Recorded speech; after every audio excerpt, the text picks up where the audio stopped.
Hello. Is the glare in my glasses weird? I feel like if I lean in, it's okay, but then if I like lean backwards, then it's like all green because of the glare from the light. So maybe I should take them off to film this video. I don't know. I'm gonna keep them on for now, but if like the glare gets too annoying, then I will take them off. Welcome to my favorite books of 2022 video. This year has been very interesting for me.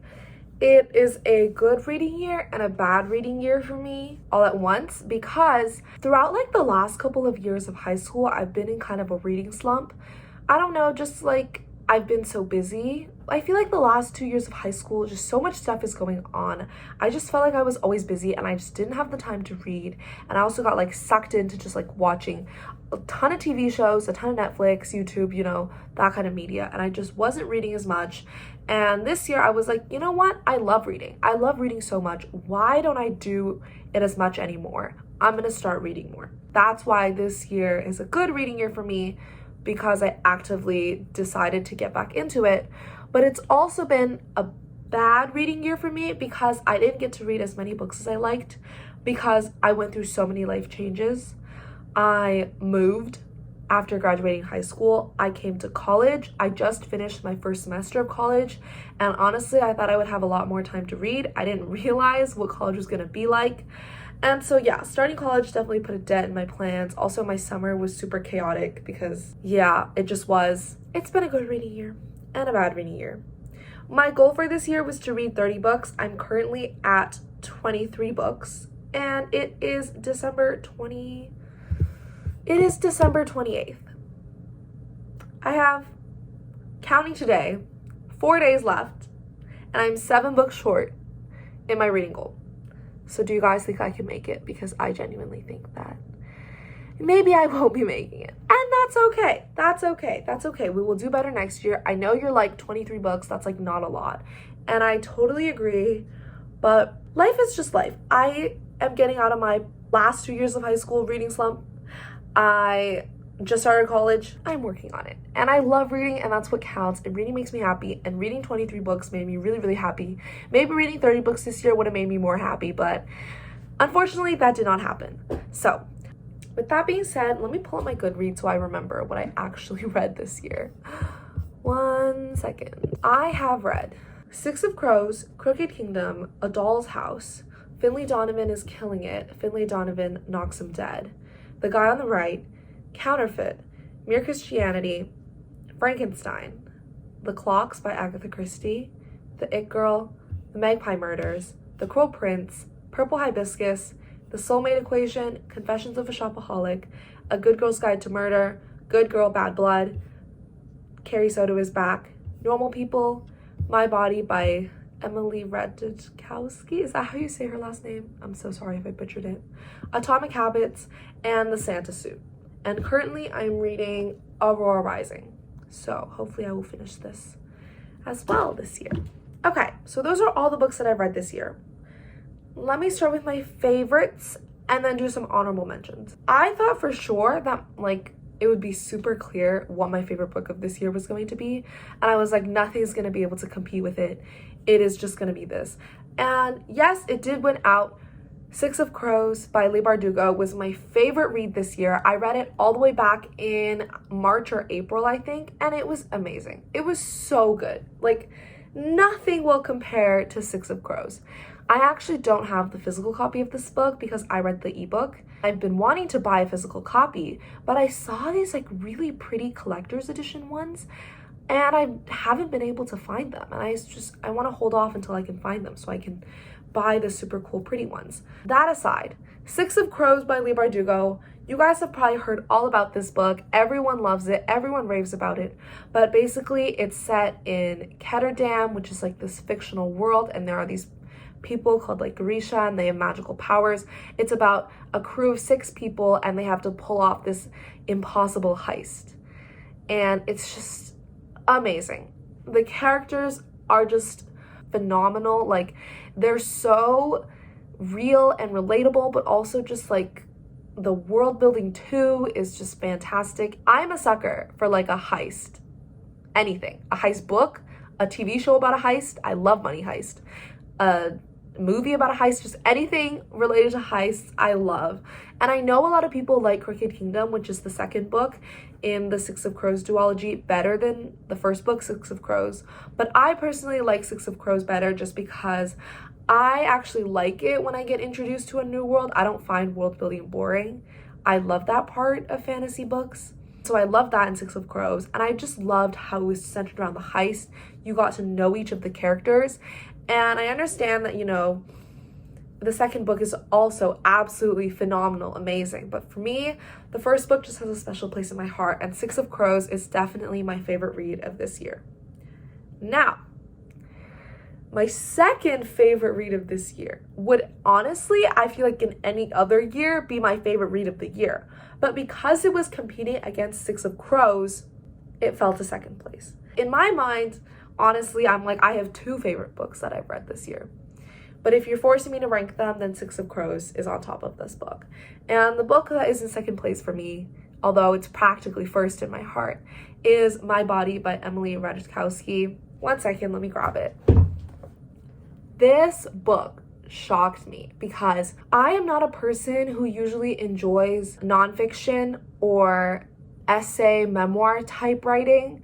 I picked this up because I just thought it was so intriguing what she had to say. I read a couple pages at the beginning and I was like, okay, sounds interesting. And I started reading this and wow, Emily is just, she is so good at writing.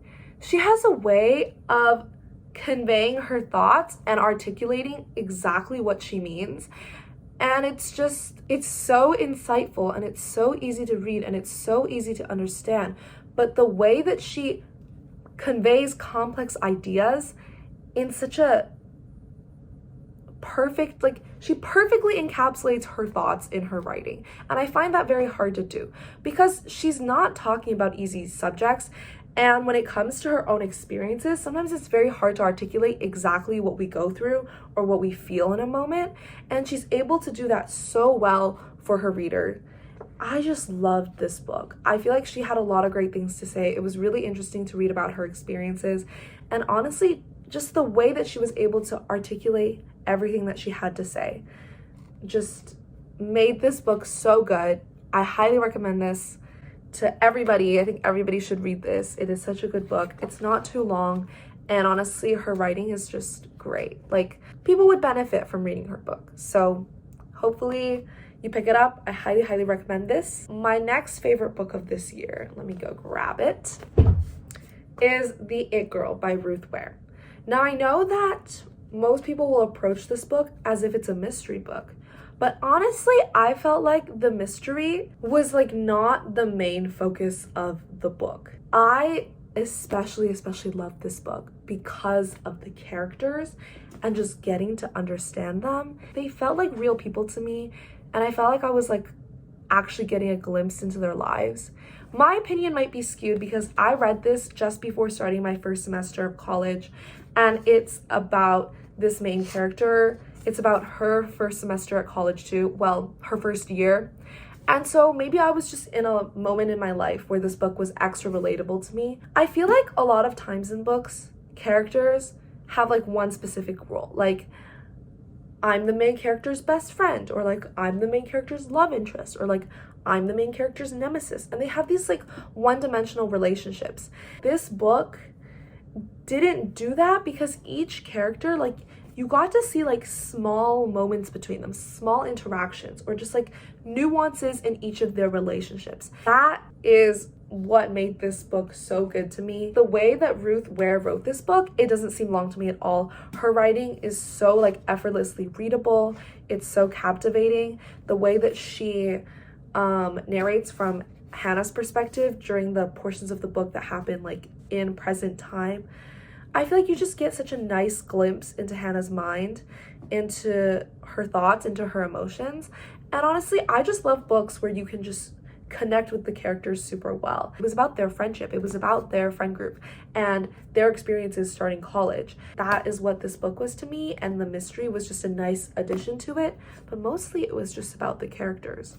And so I love this book so much. I highly, highly recommend it. Now let's move into some honorable mentions.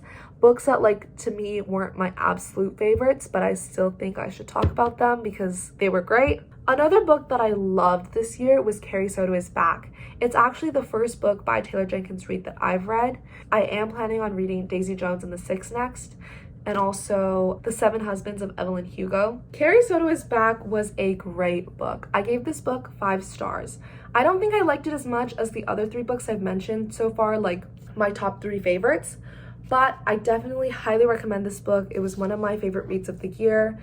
It's just, like, I'm not gonna rave about it that much because everybody loves Taylor Jenkins Reid, and for good reason, because she can write a good book.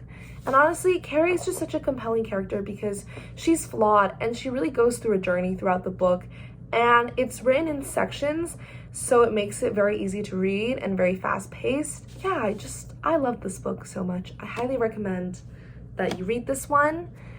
Other honorable mentions are, I really enjoyed reading A Good Girl's Guide to Murder. I know it's another one of those books that's like super famous and you've probably heard it a million times.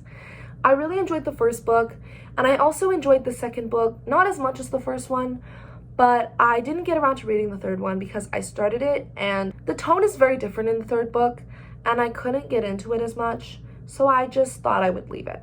But I will say I really did enjoy the first book. It was a good little mystery. I kind of like the high school girl project vibe it has going on. So if you want kind of like a mystery that isn't super, super intense, I would recommend that book. Oh, another book that I love that I gave 5 stars is, let me grab it. Finlay Donovan is killing it. And also the second book, Finlay Donovan Knocks Him Dead. These books are hilarious and they are so fun to read. They're like comedy mysteries, like comedy murder mystery books. It's about this author, Finlay Donovan, and she's discussing her book in a Panera Bread, and somebody mistakes her for a hit woman, and they ask her to basically like kill someone for them. And then she just gets embroiled into this murder mystery and just all of it. It's just so hilarious. Like, Finlay is such a lovable character. She's a mom. She has a babysitter that she becomes friends with. Just so much of it is comical. So much of it is like absurd, but like that's the point of the book, and it's just so funny, and I really, really liked it, and it was just such a fun time to read. I think I read the second book in maybe like a day, and I was like on vacation, and I just flew through it because I just love these books. If you're in need of a quick read, a read that's just lighthearted and funny, but still super, super enjoyable, a read that will keep you hooked, I highly recommend this one. Finlay Donovan is killing it. 2 more books I want to mention. Sorry, I'm literally like speaking for so long. The Guy on the Right by Kate Stewart. I highly recommend this. It's a cute little romance. Once again, it's set in college. I've been really getting into things that are like set in college because I just started college, but it's a cute college romance. It's like friends to lovers, and honestly, they're just such cute characters. They're such cute friends, and then when they become lovers, they're also so cute. Highly recommend. It's, yeah, a really great friends to lovers book. Last book I'm going to mention that I read this year is The Cruel Prince by Holly Black. I really, really like this book. YA fantasy or fantasy of any kind is one of my favorite genres, and this one did a pretty good job. I gave it 4.5 stars because I really liked the world building. I really liked the back half of the book because like things just hit the fan. Like, things really get going. Like, all the action, all of the like like gasp worthy moments happen, and it's just like so fun to read. But the first half of the book, I honestly really appreciated how a lot of it was going through like Jude, the main character's like day-to-day life. I feel like it takes a lot of like character building and world building to be able to write a book where the beginning half is sort of just day-to-day and it's not like immediately like action. There's definitely still action in the beginning half of this book, But I just wanted to give it a little shout out. Like, I feel like the author did a really great job making me really invested into the world. I will say the reason I gave it 4.5 stars and not 5 stars is because I feel like the romance between Jude and the romance love interest wasn't super fleshed out in this book. I'm hoping that in the second book in the series, The Wicked King, that romance bit gets fleshed out a little bit more, because I love a good fantasy romance. Highly recommend if you want like a fairy fantasy book. I think this one was pretty good. That's all I have to say for this video. Those are my favorite books that I've read so far this year. Oh, sorry, one more shout out. I'm currently reading Aurora Rising by Amy Kaufman and Jay Kristoff. And even though I'm only like 3/4 of the way done with this book, I already love it. And I honestly feel like it's going to be one of my favorite reads this year, even though I'm not done with it. So another honorable mention for Aurora Rising. If you want to check this one out, it's a YA sci-fi book and it's super, super good.